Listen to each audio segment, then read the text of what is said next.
Before you head into the mountains, you should hear these stories. The Appalachian highways stretch deep into places the sun forgets, where fog hugs the road like it's hiding something.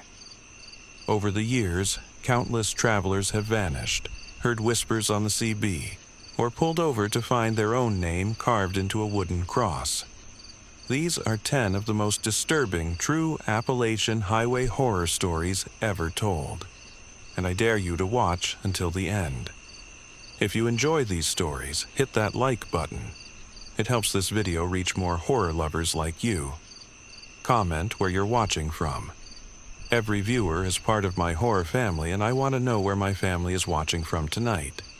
And subscribe to Creepy Souls. Your support helps us keep bringing you terrifying tales from the darkest corners of America's back roads. Now, buckle up and stay out of the passing lane. I'd been running late out of Franklin, heading north on Route 33 through the folds of the Appalachians. Midnight air was thick with that early fall chill, the kind that sits low in the hollows and clings to your boots when you step out. Rain had passed through earlier, so the road gleamed under my headlights like black glass. No cars ahead, none behind, just me, my rig, and the occasional hum of the tires shifting pitch on wet asphalt. Somewhere past Buckeye Hollow, the TPMS light on my dash blinked on, front right tire. I wasn't about to risk a blowout on that stretch, not with the curves tightening up ahead.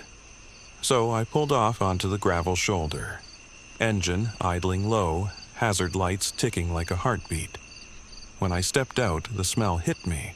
Damp earth, wet leaves, and that faint metallic tang you sometimes get in low valleys, like old water or rust.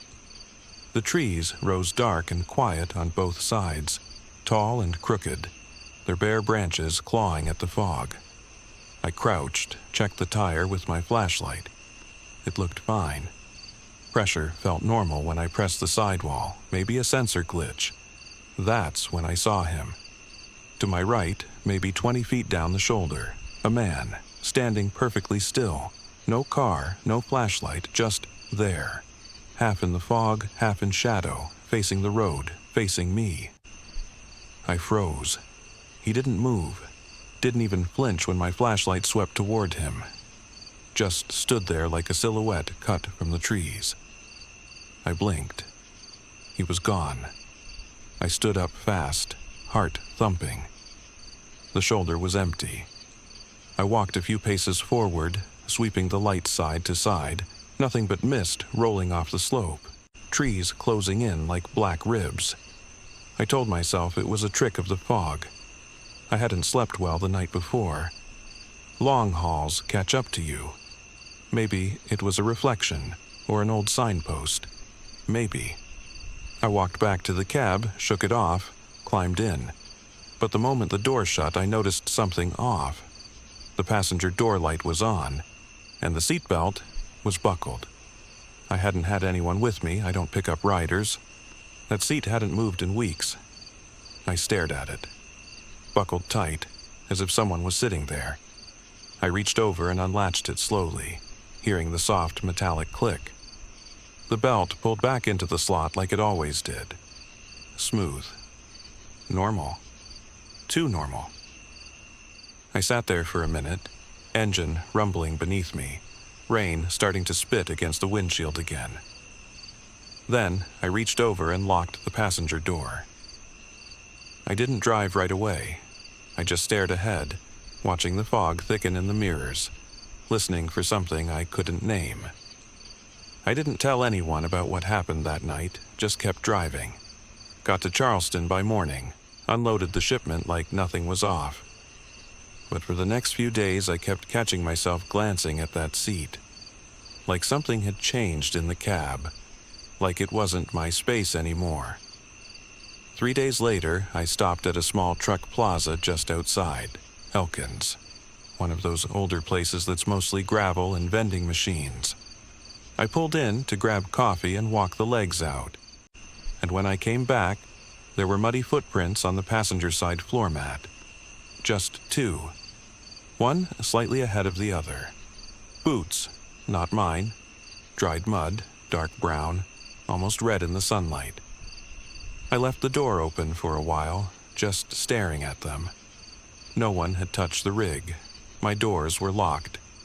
I even asked the old man working the register inside. He swore no one had come near it.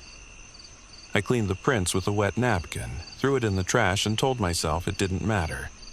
But that night I couldn't shake the feeling. So I did something I hadn't done in years. I pulled the dash cam footage. I always leave it running, just in case of an accident.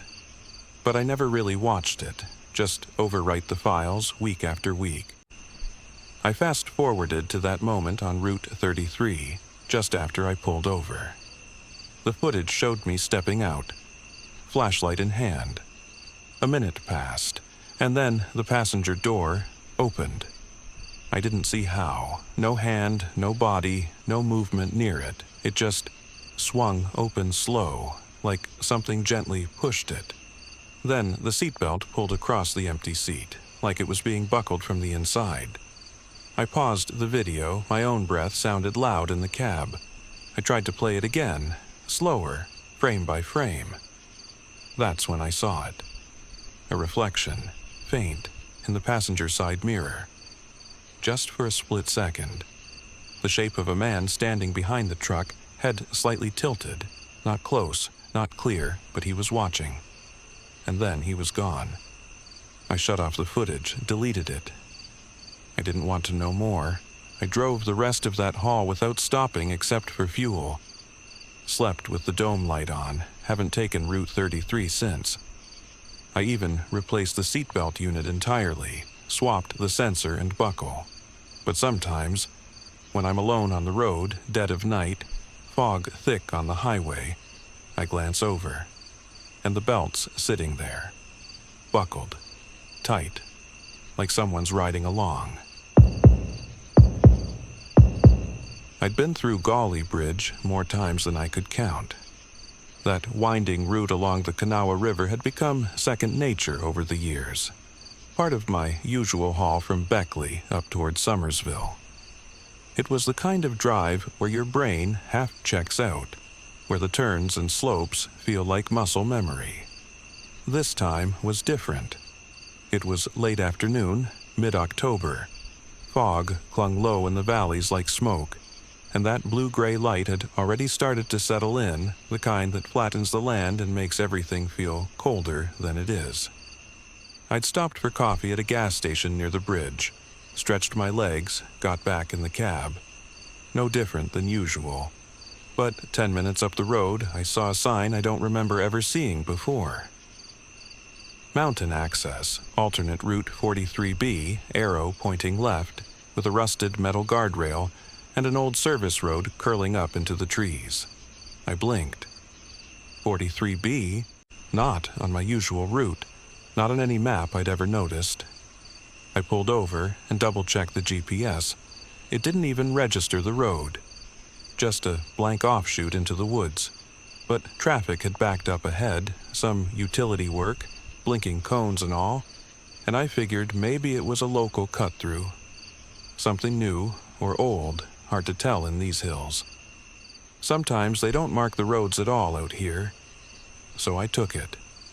The incline was gradual at first, then steeper. The pavement narrowed. The trees leaned in heavier, thick with moss and cold air, like the road hadn't been touched in years. About a mile in, it happened, the tunnel. It came out of nowhere, no warning sign, no clearance marking. Just a yawning dark hole in the mountain, built from old concrete with black moss streaking the sides and water dripping from the ceiling like a steady leak in an old basement. It didn't look new, but I couldn't understand how I'd never seen it before. The GPS froze, the radio hissed, then went silent. Even my headlights seemed weaker in there. The walls were tight, too close for comfort, and the road slick.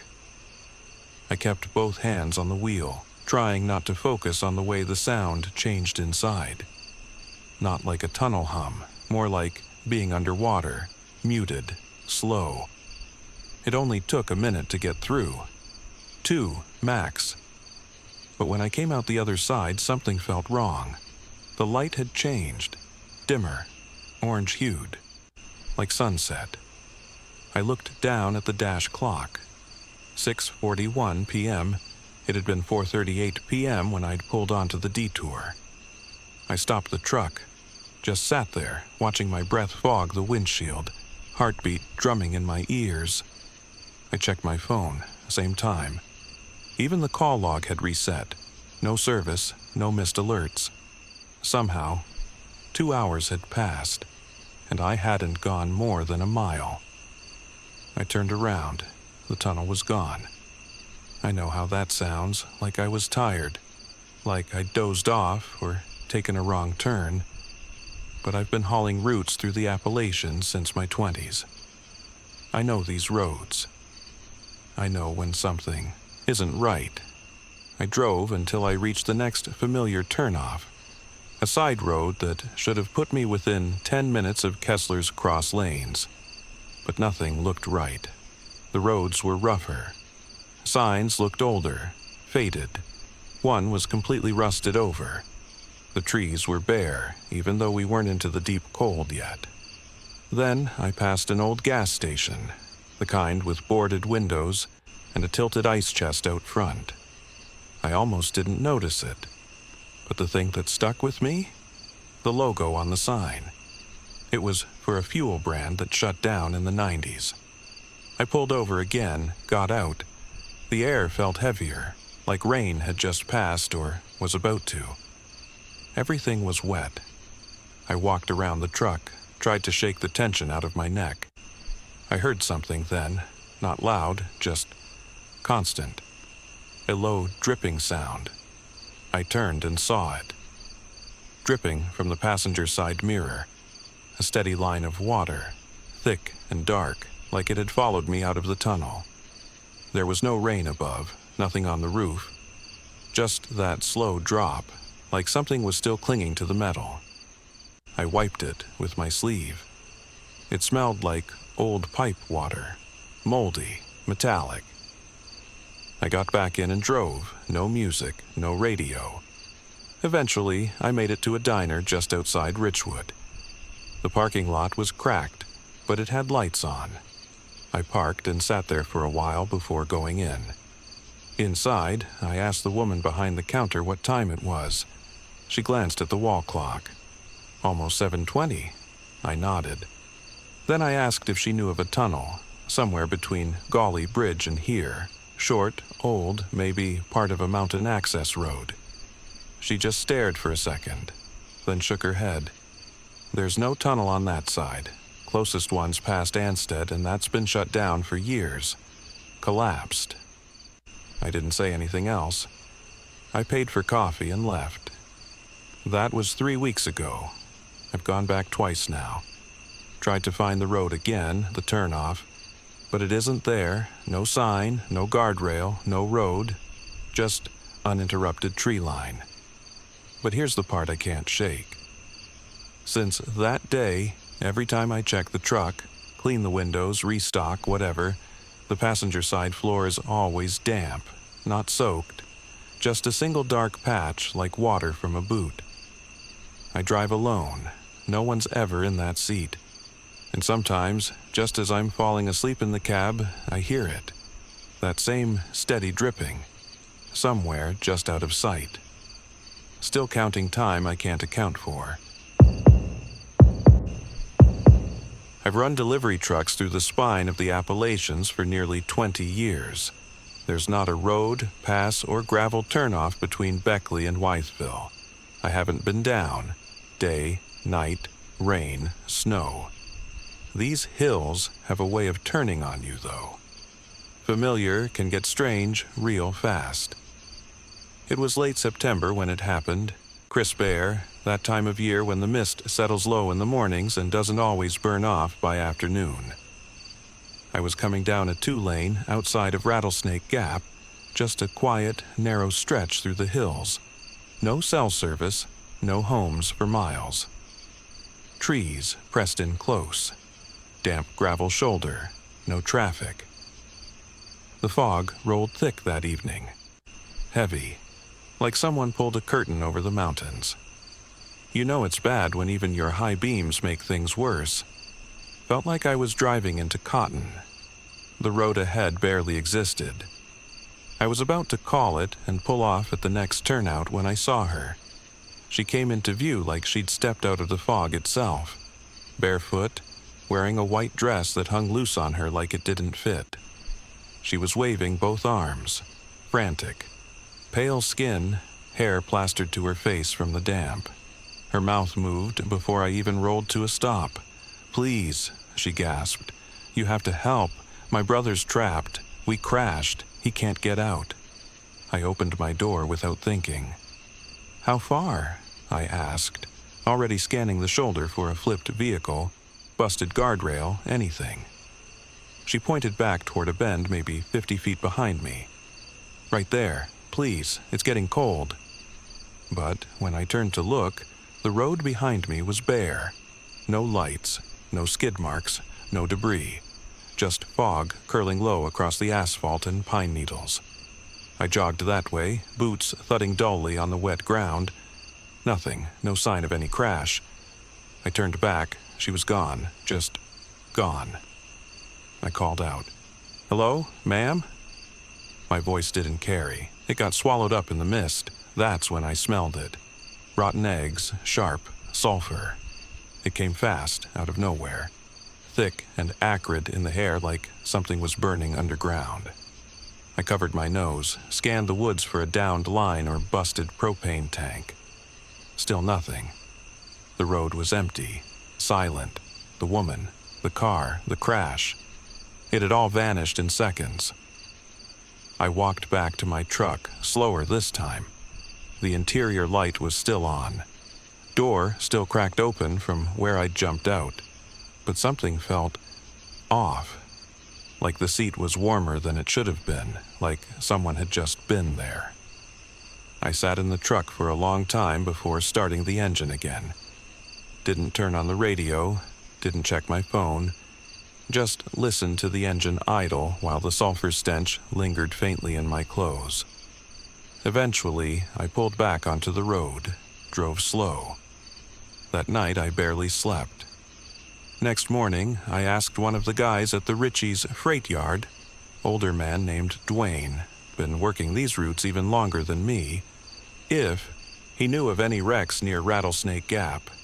He went quiet, tapped his thermos a couple times.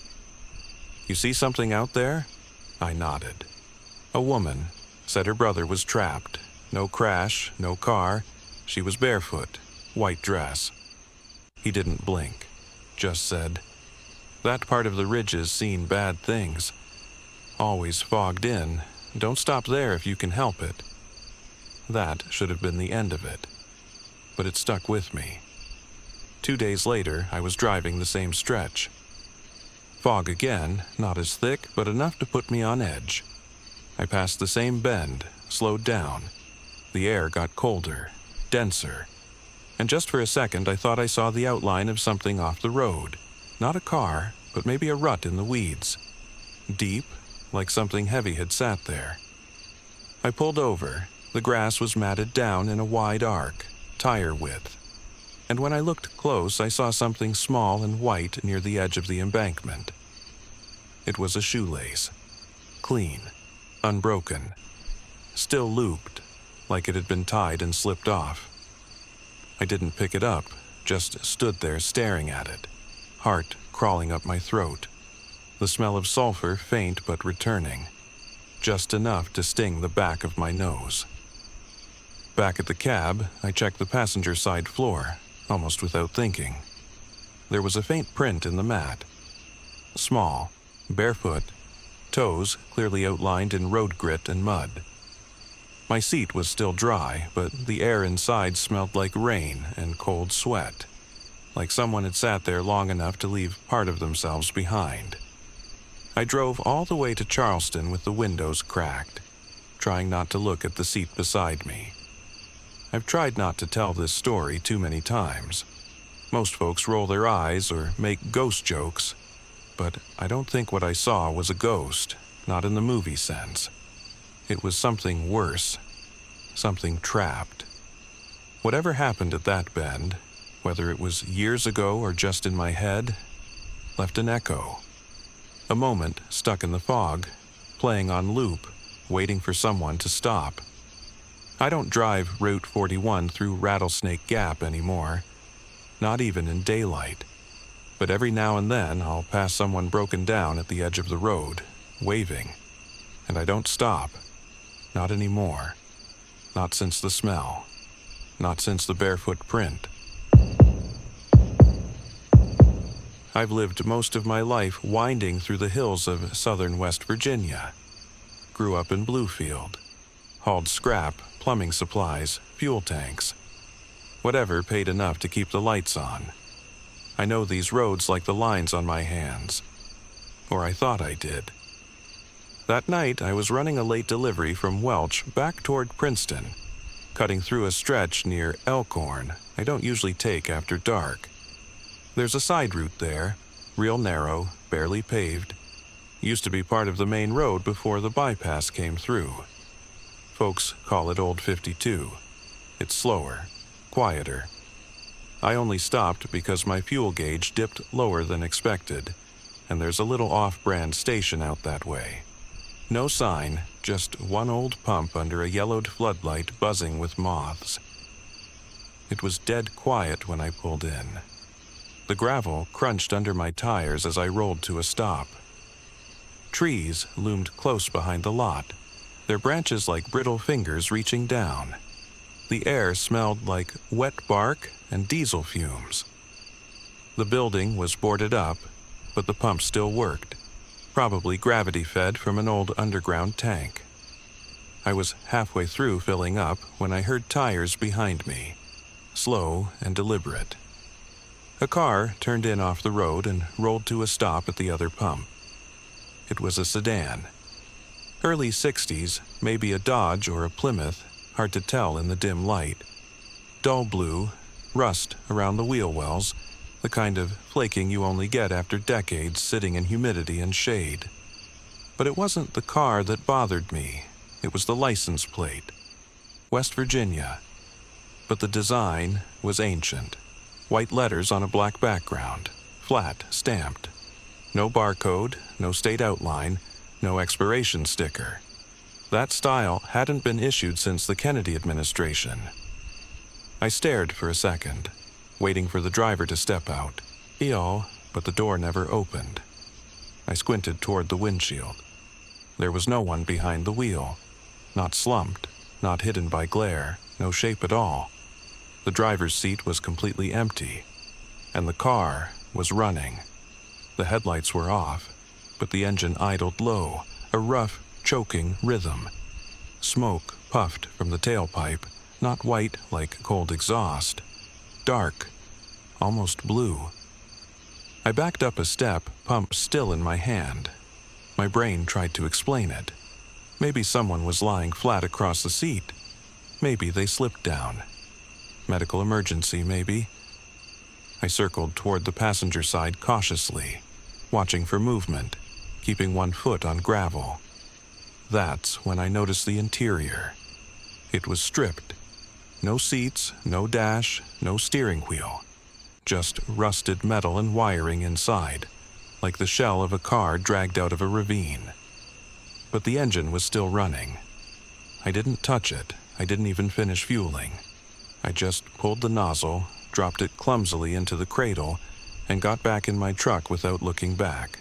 But as I turned onto the road and passed the sedan in my rear view, the brake lights flicked on. I didn't sleep that night, not really. I kept hearing that engine in my head, that rough idle, like something mechanical gasping for breath. I kept telling myself it had to be a prank, a movie prop, something rigged. But deep down, it didn't feel like any joke I'd ever seen. It felt old, rotten, like something that had been left behind but refused to stop breathing. Next morning, I told a guy I know, Ronnie, works for the DMV in Welch, about the plate. I described it as best I could. He frowned and pulled up a few reference photos on his phone. "That style?" he said, tapping the screen. "Yeah, that was used up through 63. Black and white, flat. They stopped renewing those in 66. He scrolled a bit more.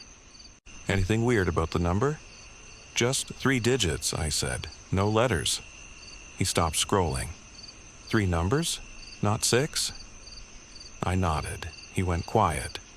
Then he said, "Those were special issue, reserved for state or agency vehicles, mostly law enforcement or municipal use, not for civilians." I didn't respond. That afternoon, I drove back out to the station. I needed to prove to myself that it had just been a trick of the light, that there was some logical answer, but when I got there, the pump was gone.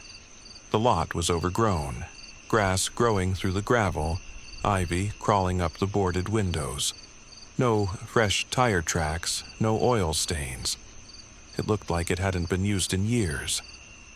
I stood there for a long time, just listening. The trees were still. Not even birdsong. As I turned to leave, I noticed something at the edge of the lot, half buried in the weeds, right where the sedan had pulled in.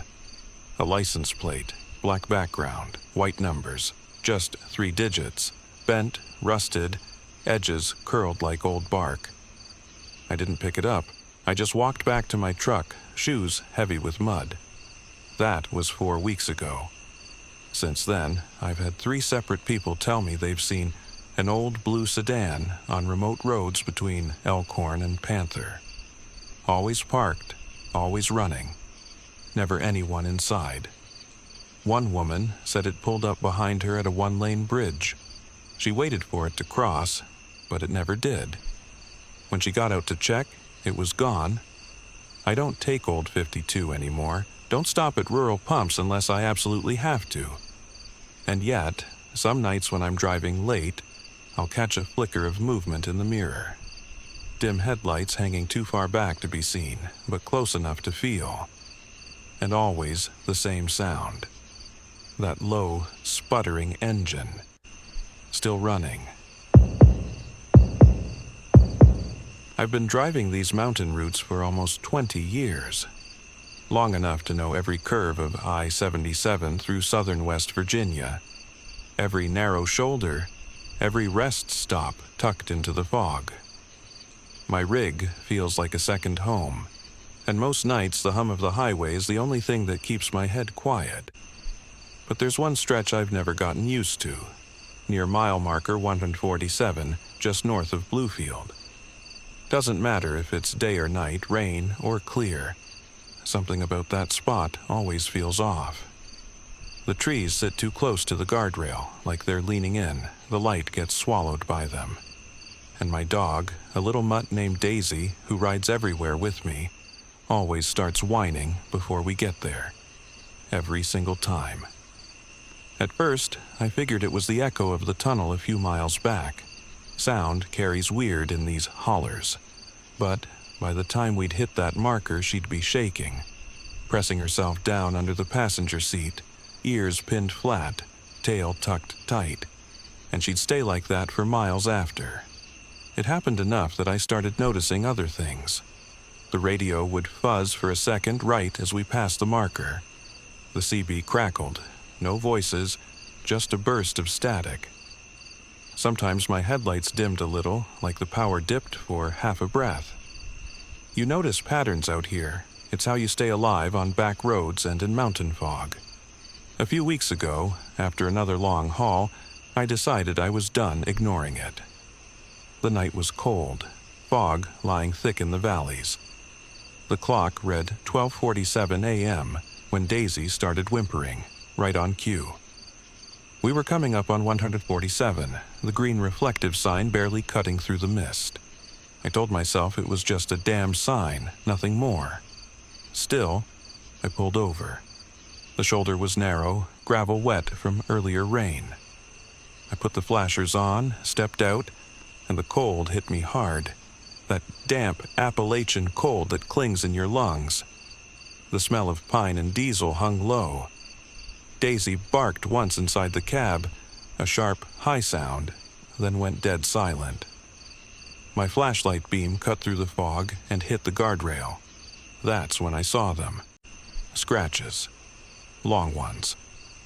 Deep, like something metal had raked across again and again. Not just in one spot, they ran for at least 50 feet. Gouges down to bare silver, rust flaking off the edges. I followed them along, boots crunching the gravel, until I saw something else. At the far end of the guardrail, there was a small wooden cross, half buried in weeds. It was old, maybe decades. The wood had gone soft and gray, nails rusted through, but someone had carved words into it. The letters were shaky, almost childlike. Still waiting, my stomach turned. I don't know why. It wasn't the words exactly. It was how fresh they looked, like someone had come back and recarved them recently. The grooves were clean, the edges sharp. I backed up, feeling that heavy silence pressing in, the kind that comes right before a storm or right after something dies. That's when Daisy started barking again, loud, panicked, claws scratching at the passenger door. I turned back toward the truck and froze. Every tire was flat. Not slowly deflating, slashed. Clean through the sidewalls, all four. The flashlight trembled in my hand. My breath fogged out in short bursts. I didn't hear anyone, didn't see movement. Just that damn fog rolling low and thick around the truck like it was hiding something. I didn't move for a long time. Just stood there, heart thudding, waiting for a sound that never came. By morning, I'd convinced myself it had to be kids. Maybe someone hiding up there waiting for easy targets. There'd been thefts before on the interstate. Cargo sliced open while drivers slept. That made more sense than anything else. But deep down, I knew it wasn't that. State police came out around sunrise. Young trooper, polite but tired. He checked the tires, took photos, asked the usual questions. "You said your dog started acting strange before this?" he asked. "Every time I pass that mile," I told him. "Always that same stretch." He nodded, wrote something in his notebook. Then he said, almost like he didn't want to, "We've had calls out here before. Not about vandalism, though." "What kind of calls?" He hesitated. "Motorists hearing screams, seeing headlights that disappear when they pull over. Couple accidents, too. Same guardrail." He looked toward the cross. "That one, right there, that's from the first. Late 70s. Teen driver. Car went over. Took them hours to find it." He didn't say more, and I didn't ask. After the wrecker hauled my rig, I caught a ride back to Princeton and took the rest of the day off. Tried to let it go, but when you've been out here long enough, things stick with you. Small things, sounds, smells, words carved into wood. I couldn't stop thinking about that cross. A week later, I went back, in daylight this time. The fog had lifted, but the air still had that heavy dampness to it. I parked further up the road and walked down to the shoulder. The cross was still there, but something about it looked different. The words were gone. Not painted over, scraped out. Deep gouges where "still waiting" had been, like someone didn't want them read anymore. But that wasn't what made me stop. There was a fresh tire track in the mud right beside it. Only one. Narrow, like a small car had pulled halfway off the road and backed out again. The tread was still crisp. I followed the marks a few yards before they vanished into the gravel. Then I saw it, a piece of fabric caught in the twisted wire of the guardrail, white, torn clean through, stained brown at the edge. I turned it over in my hand and caught a faint whiff of something. Sulfur and rubber. The same smell from that night. By the time I got back to my truck, Daisy was growling low in her throat, hackles up. She wouldn't settle until we were miles away. I still take I-77, but I stay in the left lane when I can. I keep the windows up, eyes straight ahead. Daisy doesn't even look anymore. She curls tight under the seat when the green numbers come up. 1, 4, 7 flashing in the headlights. And I can feel her whole body tremble against the floor. And every time I pass that stretch, I catch a glimpse in the mirror. Not always, but often enough to notice, of what looks like faint scuff marks running along the guardrail, shining wet in the headlights. They're never in the same place twice, but there's always one thing waiting at the end of them. That small wooden cross, weathered, tilted, bare now, no words left, but I don't think it needs them anymore. I've been running long-haul routes for going on 19 years now. I've seen every kind of night this country has to offer. The cracked blacktop near Barstow, the flooded lowlands outside Baton Rouge, the frozen hairpin turns up north through Montana. But there's something different about the Appalachians. The air gets thicker. The quiet feels older. This happened in the hills just past Boone, North Carolina, a late October run. I was hauling refrigerated freight from Charlotte up into eastern Kentucky. I've done that stretch of road more times than I can count, mostly at night. Fewer cars, smoother driving. It had rained earlier that day, and the mist hadn't fully burned off. The road was glossy with leaf mud. My wipers kept dragging that greasy film across the windshield. Somewhere past Deep Gap, my CB started hissing. Not unusual. The mountains mess with reception, and there's always that background static out here. Like wind that forgot how to blow. But then it stopped. No static, just dead quiet. That's when I first got the itch at the base of my neck. The kind you can't scratch, just a pressure. Like you're being watched, even when your mirrors say otherwise. I reached out and tapped the volume knob. Then it came through, low and cracking, like someone speaking through a mouthful of gravel. I couldn't catch it at first, just distortion. But then, clear as anything, it said my name. Once, then again. Mason, Mason. The voice dragged it out. Slow, deliberate, familiar in a way that made my gut knot. I slammed the CB off hard. I don't use my real name on the radio, nobody does. We go by road names, call signs, or just channel numbers. And I sure as hell never gave mine out in this region. Not once. I kept driving, a slow curve near meat camp.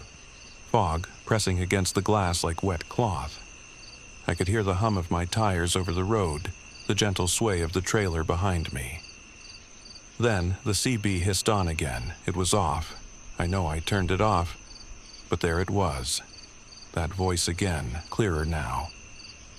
You kept going, Mason. I didn't answer. I don't know why I didn't pull over either. Just kept my hands tight on the wheel and eyes forward. There was a low hum in my ears, a sound I first thought was the engine, but it was rising like pressure building underwater. Then the voice said something else. Same mile marker, same as before. That's when I tapped the brakes. I didn't remember passing a mile marker lately, but I looked to my right. There it was, mile 127. It meant nothing to me, except, maybe it did, I couldn't remember. I suddenly had that strange sensation, like trying to remember a dream that keeps slipping away the harder you reach for it. Same mile marker, same as what? I rolled the rig to the shoulder and shut everything off. Engine, CB, cabin lights. Total dark. Just the dim glow of fog-lit road, and my own breath fogging the glass. I sat there, listening, and then I realized something that made my throat go dry. I couldn't hear anything. No crickets, no wind, no distant engines, just nothing. The kind of silence that feels intentional. After a few minutes, I opened the door. The dome light clicked on, dim yellow against the mist. I stepped out. My boots hit wet gravel, and I just stood there, looking around. That's when I noticed the scratch on the passenger side door. Long, clean, recent. It hadn't been there at the last fuel stop. It looked like someone dragged a key, or maybe a nail, from the side mirror to the edge of the sleeper cab, right through the paint, deep. But what chilled me wasn't the scratch. It was the word it spelled. It said, "Again." And underneath it, barely visible unless you crouched, was my name. I didn't sleep that night. I didn't make it to Kentucky. I just turned the truck around and headed back down the mountain. But it wasn't over, not even close. Back in Charlotte, I tried to shake it off. Blamed it on stress. Long nights. Maybe I had used my name on the radio once without realizing. Maybe someone overheard it at a rest stop. I filed a maintenance report about the scratched paint. Never mentioned the writing, didn't even take a picture. But 2 nights later, I got assigned another Appalachian run. Same direction. This time, hauling dry goods up to Paintsville, Kentucky. Different route, but it crossed that same patch of mountain highway. I told myself I'd be fine. The weather was clear this time. Dry, cooler, the kind of crisp night air that smells like damp bark and wood smoke. I kept the CB off. Didn't even plug it in. Everything was quiet until I stopped for fuel just past Blowing Rock. That's when I found the envelope tucked into my driver's side visor. It was folded once. No name, no postage. Just a single sheet of paper inside, wrinkled and slightly damp. It said, "You never reported the first one. That's why you keep coming back." No signature, no explanation. Just that. I checked the doors, the locks, everything. Nothing was broken, no signs of a break-in. The cab hadn't been left unattended for more than 5 minutes while I paid inside. The silence I'd felt that night outside Boone. It came rushing back, even inside the buzzing gas station lot. The rest of the drive was a blur, fog rolling in like it always does near the ridge. I kept glancing in the mirrors, expecting to see something following. But there was nothing. Until I passed mile marker 127 again. I wasn't supposed to go that way. My GPS had me rerouted due to a rock slide near the main highway. Detour signs pointed me down that same narrow stretch of blacktop, and I didn't even realize where I was until it was too late. And there it was, mile 127. The same fog, same curve, same oppressive quiet. But this time, there was something on the shoulder ahead, not a car, not a person, a CB radio just sitting there, upright, mic cord, coiled neat beside it. Wires cut clean at the back, like it had been removed from a dash with precision.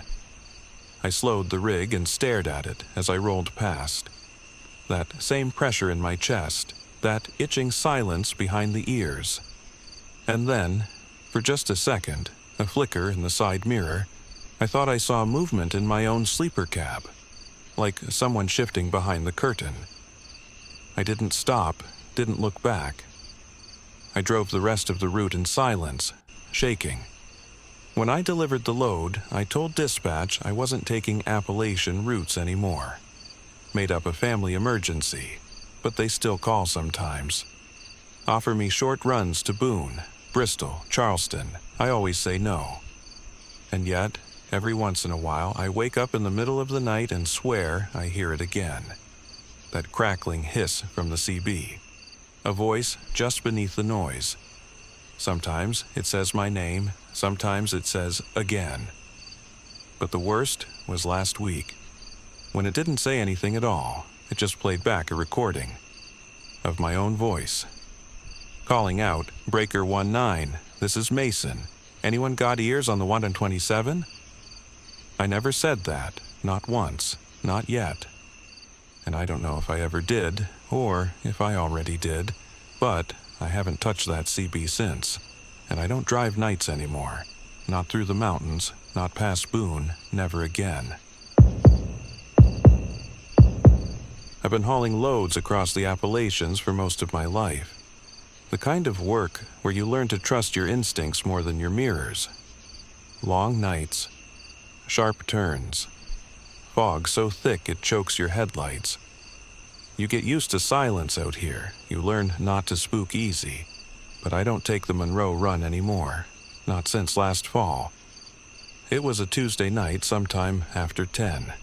I was hauling steel tubing up through West Virginia, cutting through Monroe County toward Union. There's this stretch past Knob Ridge, a long, slow climb where the road curls like a ribbon around the mountain. If you've driven it, you know the spot. The guardrails are rusted out. The air hangs heavy with pine sap and burnt leaves. That night was misty. Not rain, just a thick wet cling that covered everything. The kind of night where your tires hum differently on the asphalt. I had the radio on low, CB static crackling like usual, and the heater ticking. Then I saw it. Headlights, in my mirrors. Far back at first. Just 2 white dots. But they were gaining fast. I tapped the brakes lightly. Nothing. The lights got closer, too close. It's rare to see anyone tailgate up here, especially not on that climb. I toggled my CB, cleared my throat, and keyed up. Southbound, you got ears? You're riding me awful tight back there. Nothing. Just static. I waited a beat and tried again. Breaker 19, just checking if you're running tandem or if we got a problem. Still nothing. The lights stayed steady, maybe 3 truck lengths behind. Not weaving, not flashing. Just holding position, locked on like a shadow. I eased off the gas, dropped 10 miles an hour. So did they. No pass, no sign of slowing more, just following me, matching every move. I don't rattle easy. I've seen all kinds of weird out here. Convoys of unmarked trucks with no plates. Locals dragging roadkill from one lane to the next. Once even saw a preacher walking barefoot down I-77 with a hand-painted sign that said, "Turn around." But this was different. I pulled onto a gravel turnout just before the top of the ridge. It's narrow, barely enough space for a big rig, the kind of place you only stop if you know it's there. As my truck rolled to a halt, I glanced back. Nothing, no headlights, no engine noise, just a wall of fog swallowing the road behind me. I left the engine idling, stepped out into the cold. Silence. No owls, no crickets. Just the drip of moisture off pine needles and the faint creak of my own trailer settling. I walked around the back of the rig with my flashlight sweeping the beam across the road. That's when I saw them. Tire tracks. 2 wide, clean impressions in the wet gravel. Still glistening. They stretched maybe 30 feet behind me. Then, nothing. They just stopped. Clean, no turnoff, no branch path, no sign of reversal. Just 2 slick tracks that faded into untouched fog. I walked the full stretch, light shaking slightly in my hand. The ground was soft, moist gravel packed over old dirt. Anything rolling over it would have left a mark. But after those 30 feet? Nothing, no tread, no drag marks, no footprints. Just mist and mud and a silence that felt like it was pressing in on my ears. I stood there longer than I should have, straining to hear something. Anything. Then the CB in my cab crackled. Just once. A short hiss, like breath caught in a throat. I looked back toward the driver's door. The cab light was on. I hadn't left it on. I climbed back in fast. Locked the doors without thinking. The cab was warm from the idling engine, but my hands were cold. I reached for the CB mic. Before I could speak, it hissed again. Just one long, slow exhale. No voice, no code, just breath. Then silence. I turned it off completely. Slid the mic down behind the passenger seat. I sat there, listening to my own breathing, trying to figure out if I was overtired, if maybe I'd imagined the whole thing. But when I looked down at the floor mat, on the passenger side, there was mud. 2 small smudges. Fresh, damp, heel and toe. Like someone had stepped inside and then vanished. I keep that rig clean, obsessively. Floors scrubbed after every trip. There shouldn't have been any mud. I sat there for what felt like an hour. Eventually, I put the truck back in gear and eased back onto the highway. The fog hadn't lifted. If anything, it had thickened. Felt like driving through wet cotton. The trees on either side were just dark shapes. No sky, no stars. I kept checking the mirrors. No lights behind me, no one ahead. It was like the world had emptied out. I finally made it to Union near dawn, parked outside the depot and waited for dispatch. Didn't sleep, didn't eat. I kept looking at that floor mat, like maybe the prints would fade or clarify into something else. But they didn't. Later, back in Charlotte, I took the truck to the wash bay. Told them I'd hit a muddy shoulder. Didn't say anything about the tire tracks, or the CB, or the lights that just stopped existing. But it stayed with me. That pressure, that silence, the feeling that something had followed me. Not a person, not even a vehicle, but a presence. Like the road itself had learned my rhythm, my habits, my name. I thought maybe I was overworked. Took a week off, went down to visit my sister in Georgia. Didn't mention the trip. Just cleared my head. Then, a few days later, she handed me my phone. "You dropped this in the kitchen," she said. "Your screen lit up. I think someone tried to call." I looked at the screen. No number, just a message. "You pulled over." That was it. No timestamp, no sender ID. Just text burned into the notification bar like it had been there too long. I stared at it. And for a moment I felt that silence again, that wet fog, that moment on the curve where something was behind me, and then wasn't. I never drove that route again. I rerouted. Every Monroe run after that. Told dispatch I had engine trouble past Knob Ridge, too many false grades. I take the longer way now, through Giles County. Adds 40 minutes, but I don't care. Sometimes, late at night, when I'm pulling uphill through fog or coming around a bend with no guardrail, I'll glance in the mirror and expect to see lights. Sometimes I do see them, but they don't stay. They vanish when I stop. And every time I find those same 2 wet tracks. Short, clean, and ending just behind me. Like something's following, but never quite arriving. Not yet. I drive for a freight company based out of Knoxville. Mostly overnight runs across the mountain routes. Appalachian corridors that most guys try to avoid after dusk. I never minded it. Something about the silence, the darkness wrapping the rig like a blanket. I could breathe out here even if it did get eerie sometimes. This happened outside Panther Lick, West Virginia. You'd miss the name if you blinked. Just a crumbling green sign on the side of Route 219, half swallowed by vines. I was pushing northbound with a partial load. Cold air was rolling down the ridgelines, thick with mist and the smell of wet bark. The kind of night where your headlights don't seem to reach as far as they should, and you catch yourself leaning forward in the seat like, that'll help you see more.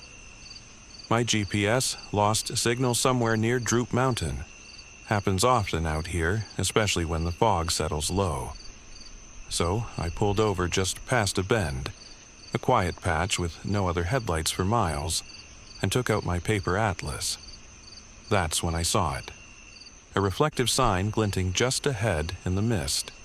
Exit 12B, service vehicles only. It was strange. I'd been on this stretch of 219 dozens of times. There was no exit 12B, no exits at all between Panther Lick and Hillsboro, far as I remembered, but the sign looked new. Bright bolts, not a speck of rust. White font sharp against green. I figured maybe the state had added a turnout or utility access lane since I'd last run this route. It pointed down a narrow, paved road that dipped into the trees. Looked serviceable. So I turned in, hoping to find a spot with signal or a clear view of the sky. The road curved gently for about a quarter mile, then joined another stretch that looked nearly identical. Same angle, same damp surface. I circled back to where I thought I started, but the sign was there again. Exit 12B, service vehicles only. Only, I was sure I hadn't seen any turnoffs or loops. I shrugged it off. Maybe I'd just made a U-turn without realizing. Forest roads can play tricks on your sense of distance. I followed the path again, slower this time, watching for landmarks. A crooked fence post, a dead tree leaning east, a patch of crushed gravel. 10 minutes passed, the road bent back. Exit 12B. Now my hands started to sweat. Not fear exactly, just this. Wrongness. That sensation you get when your brain notices something subtle is out of place, but can't say what. I checked the dashboard. My fuel gauge had dropped almost 20%. Impossible. I wasn't idling long enough for that. No hill climbs, no heavy trailer. I turned off the engine and stepped out. The fog was thicker here. Still air, dead still. No insects, no rustle of trees. Just the soft pop of cooling metal and my own breath fogging in the headlights. I walked a few paces behind the truck. No road signs this time, just forest and silence. But then, I noticed something that made my gut sink. Tire tracks. Mine. 5 overlapping. Loops. Clear impressions in the wet gravel. Identical treads. Same slight veer to the right that my alignment's been doing for months.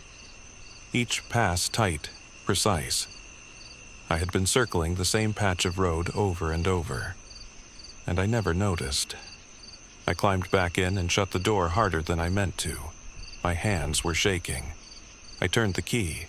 The truck didn't start on the first try. On the second crank, the engine kicked over. The radio came on with it.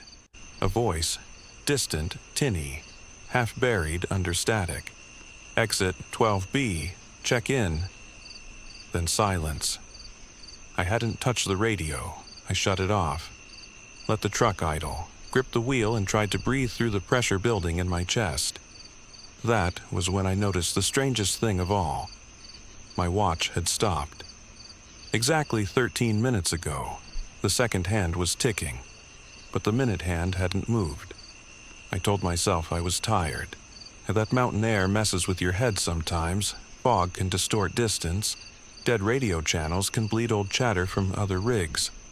There's 1,000 ways to explain weird things away out here, but the minute hand still hadn't moved. I restarted the GPS, still no signal. I put the truck in gear and backed slowly down the road, keeping the wheel straight this time. No curves, just reverse out. Avoid the loop. But the road didn't feel like it was backing out. It felt like I was driving into it. Like the path was sliding forward as I moved, pulling the trees with it. A trick of the fog, maybe, but the tension in my shoulders kept growing. 5 minutes later, the sign appeared again. Exit 12B. I slammed the brakes hard. The tires slid in the wet gravel, and I sat there, breathing heavy, hands gripping the wheel so tight my knuckles ached. I turned off the engine again and stepped out. The air felt colder. Not freezing, just raw, like everything had been drained a few degrees. I took my flashlight and walked around the truck again. Checked the treads, counted them. 5 loops. But one set looked different, deeper, slanted, and they didn't match my truck's alignment. Someone else had come through here, or was still here. That's when I heard it. A click, not loud, just one click, like a camera shutter, or a lighter, somewhere behind the trees. I turned toward it. Hello? My voice cracked. It sounded wrong in the air, too loud against the stillness. Nothing answered. No birds, no crickets, no wind. I walked back to the cab and shut the door gently this time. Kept the lights off. Just sat, listening. After a few minutes, the fog started to thin, just slightly, enough to see the outlines of the treetops. That's when I saw a flicker of red behind me. Brake lights, far back, faint, like a second truck was idling down the loop. I turned on my dome light, reached for the CB mic, paused, then slowly reached across and turned the CB off again. I watched the red lights. They didn't move, but neither did I. Eventually, I turned the key and started the engine again. Didn't care which way the road twisted now. I just drove, fast enough to feel the hum of the tires, fast enough to hear something besides the silence. I don't know how long I drove. I stopped looking at the clock. Every few minutes I'd see the sign, exit 12B, again, until finally, just before dawn, the road widened and a real sign appeared. Route 219, Hillsboro. He no minds no more. Exit 12B. I didn't stop. I didn't speak. I drove until the sun cut through the mist and the trees gave way to open fields. I fueled up in Richwood. The attendant said I looked pale. Asked if I'd been driving all night. I didn't answer. Just stared at the pump screen. Fuel used, 47 gallons. That was more than double what I should have burned on a run that short. Back home, I checked the highway maps again, pulled up dot records. There is no exit 12B off Route 219, never has been. Not even for service vehicles. I had the rig inspected. The alignment, perfect.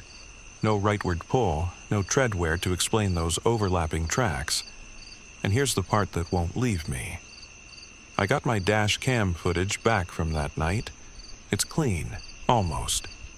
Every time I pass the exit 12B sign, the feed cuts for exactly 13 seconds. Every single loop, 13 seconds of static. Then the road returns. Each time, just a little closer.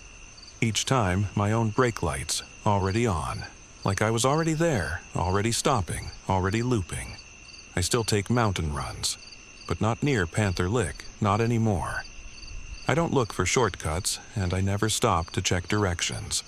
Not if I'm alone, not if there's fog, and never, ever, if the sign says 12B. I've been driving the mountain routes for nearly a decade now. Long-haul delivery mostly, out of Asheville. Nights never bothered me. I've run loads through freezing rain, mudslides, fog, thick enough to make your headlights feel useless. I know how the Appalachians breathe, slow and heavy, like they're hiding something but never in a rush to show it. The night this happened, I was running light. Just a couple pallets headed north toward Beckley. Took Route 41 out past Summersville, winding up through the hollers near Devil's Elbow, that nasty switchback curve clinging to the mountainside like a drunk hanging off a porch rail. Locals call it that because apparently the curves claimed more than a few rigs. You slide wrong, you go over. It was cold and damp. The fog sat low on the trees, a kind of wet mist that clung to the windshield no matter how fast the wipers worked. No moon, no stars, just the soft rumble of my tires and the occasional groan of suspension as I hugged the turns. I'd just cleared Devil's Elbow when I spotted it. A truck on the shoulder. Not a semi. A state work truck. Bright yellow with faded dot stickers on the tailgate. Looked like it had been there a while, but the hazard lights weren't on. Odd. The driver's door was open, wide open. No other cars around. No flashlight beam in the woods. Just the truck, like it had been left in the middle of something. I slowed. Pulled over about 20 yards ahead and put on my flashers. Safety training kicked in. You don't ignore an abandoned state vehicle out here, not with drop-offs and blind turns. I grabbed my phone to call it in. No bars. I moved a few feet up the road, held the phone out the window, got a flicker of signal just enough to dial. Rang once, then dropped, dead. Static burst in my ear for a second, like the call almost connected, then nothing. I tried again. Same thing. A brief ring, a glitchy burst of sound, then dead air. I turned off the engine, grabbed my flashlight, and stepped out. The silence hit me harder than I expected. No wind, no crickets, not even tree frogs. Just my own boots crunching on damp gravel and the slow tick of cooling metal. The work truck was maybe 15 feet away now. The door still hung open, like someone had stepped out in a hurry and forgot to shut it. I moved slow, announced myself like protocol says. State vehicle, anyone there? Nothing. I got closer. Keys were still in the ignition, dangling. The cab smelled like wet rope and engine grease. There was a clipboard on the passenger seat soaked through. No sign of the driver, no coffee cup, no jacket. I was about to lean in when I heard it. A whisper, right behind me, just one word. Don't. It was my voice, but flat, hollow, like it had been filtered through something damp and old. I spun around, flashlight jerking through the trees. Nothing. Just fog, dense and low, swirling slightly like it had breath. I backed away from the truck, fast. My boots slipped a little in the gravel and I caught myself against the fender. Something about the air had changed, thicker, heavier in the chest. The forest had gone still, and not just quiet, empty, like even the dark had pulled back. I got in my cab, shut the door hard, and sat there breathing like I'd just run uphill. The phone had no service. The CB was nothing but soft static. The light from the work truck's interior still spilled weakly onto the shoulder, but the woods behind it felt darker now. Not blacker, just deeper. Like something was waiting. I didn't report it again, didn't call dispatch, didn't write it up. I just put the truck in gear and drove.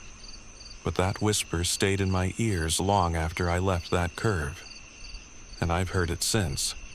Same word, same voice. Only now. It comes without a reason. I didn't go back to that stretch for weeks.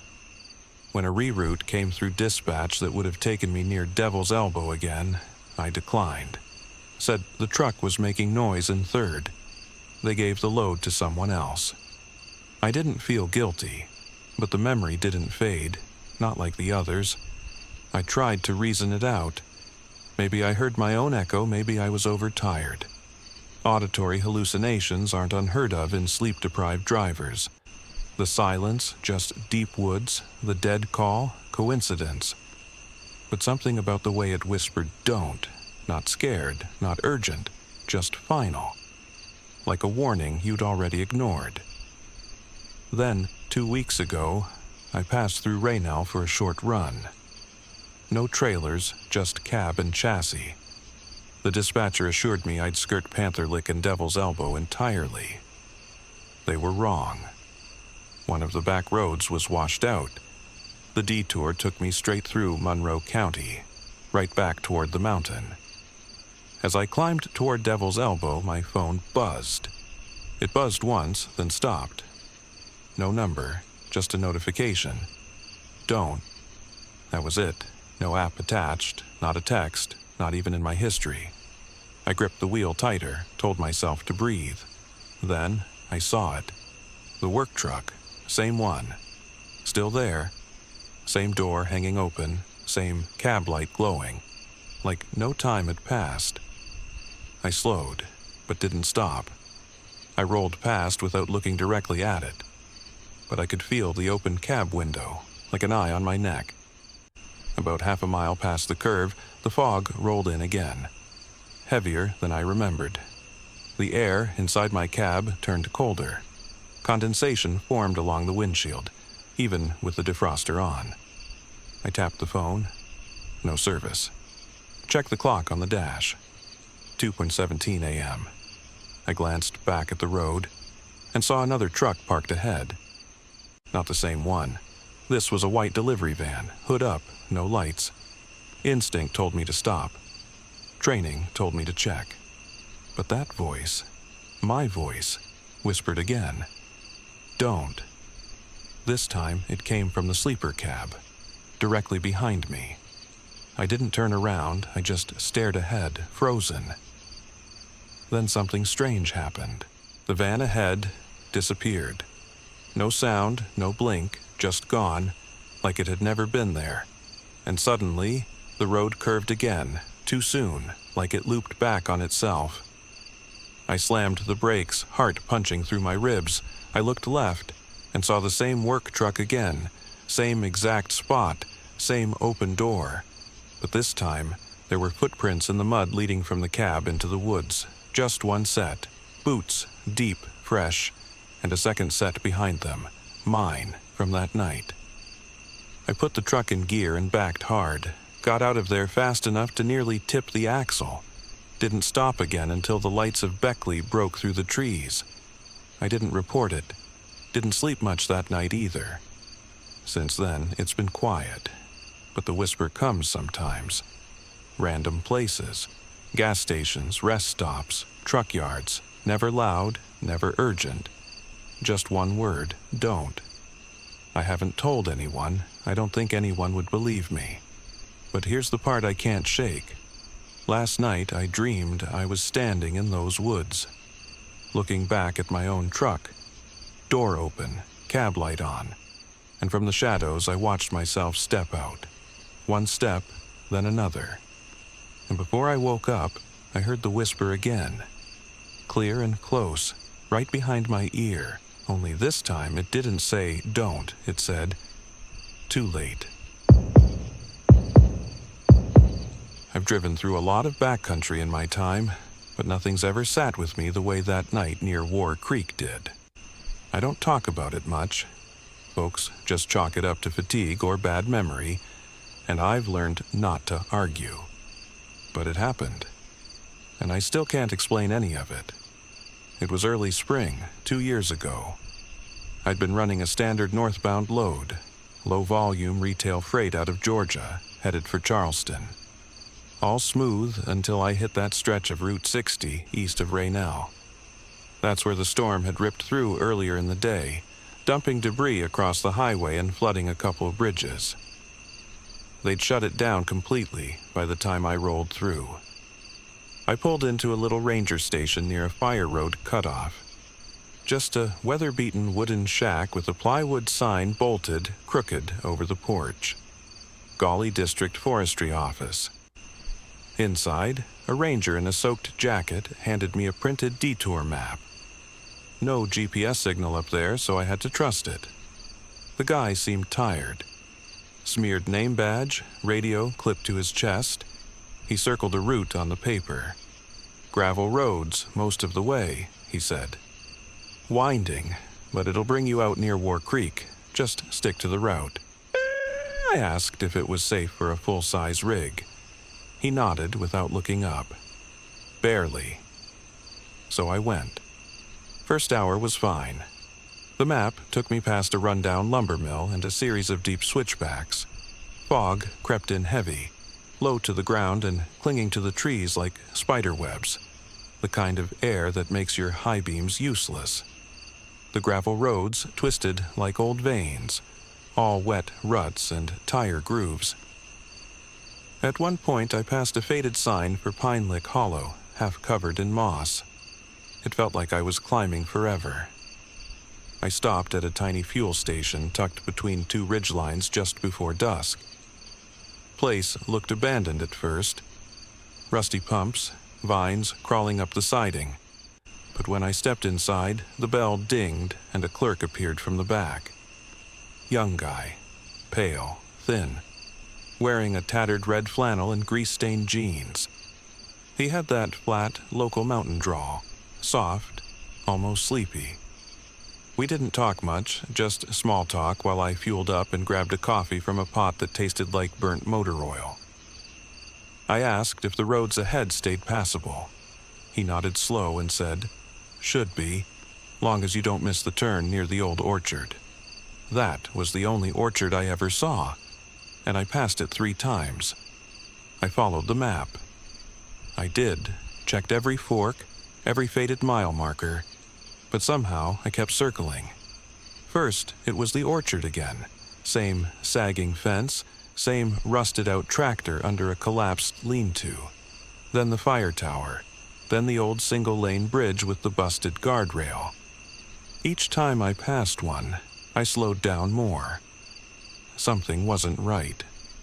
The sun dropped behind the hills, and the fog thickened until it swallowed the treetops. Every bend in the road looked the same. The map had smudged in the damp. My fuel gauge slipped lower than it should have, like the truck was burning too much just to stay moving. I should have turned around, called someone, but I didn't have signal, and there was no one to call anyway. Just me, the truck, and a road that seemed to bend the same way no matter which direction I took. Finally, close to midnight, I rounded a sharp curve and saw light in the distance, a yellow glow behind glass. The gas station. Same one, same rusted pumps. I rolled up slow, heart thudding, and pulled to a stop. But this time, it was different. The building was boarded up, windows covered in cracked plywood. The door chained shut. Lights dark, no bell, no clerk, just silence. I stepped out of the cab and stared at the pump I'd used. It still had wet coffee grounds scattered on the ground beside it. My footprints, my cup, same exact place. But dust now coated the windows, thick and undisturbed, like it had been abandoned for years. I didn't move for a long time, just stood there in the fog, listening to the distant creak of trees swaying in the windless dark. I checked my phone again, still no service, but now the battery showed 1%, even though I'd charged it fully back at the ranger station.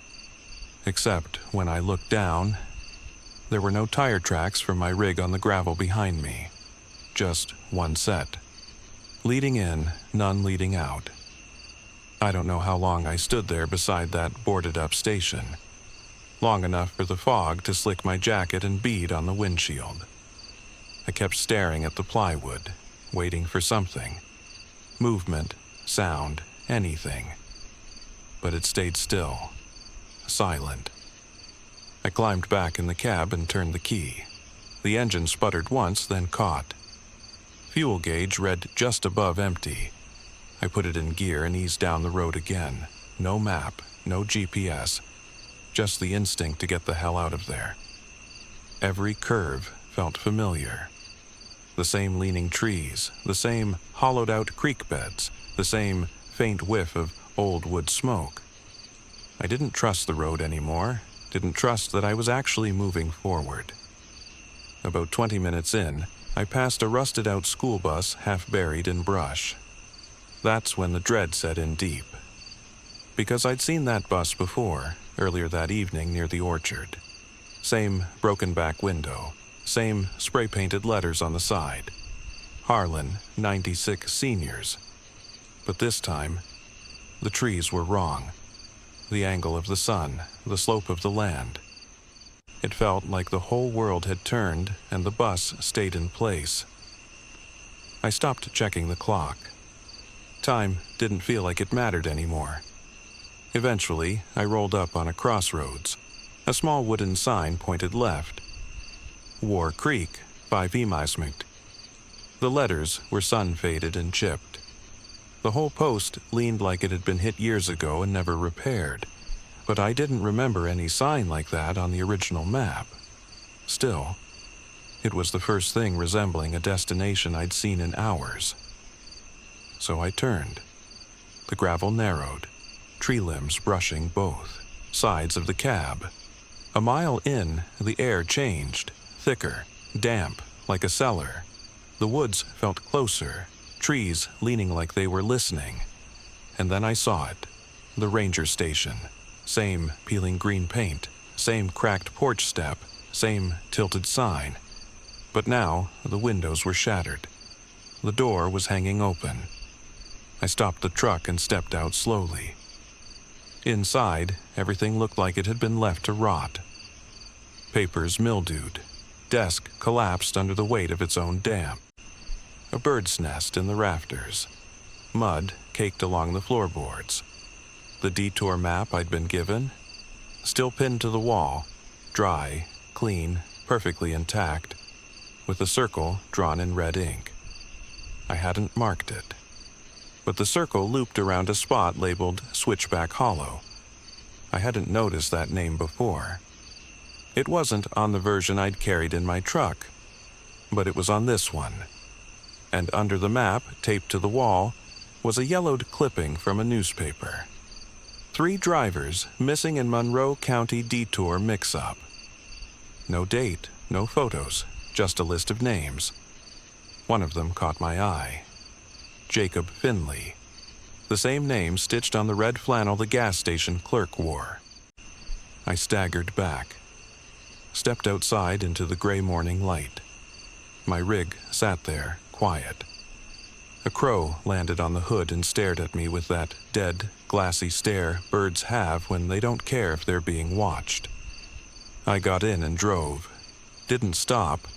Didn't breathe right until the road widened and cell signal flickered to life.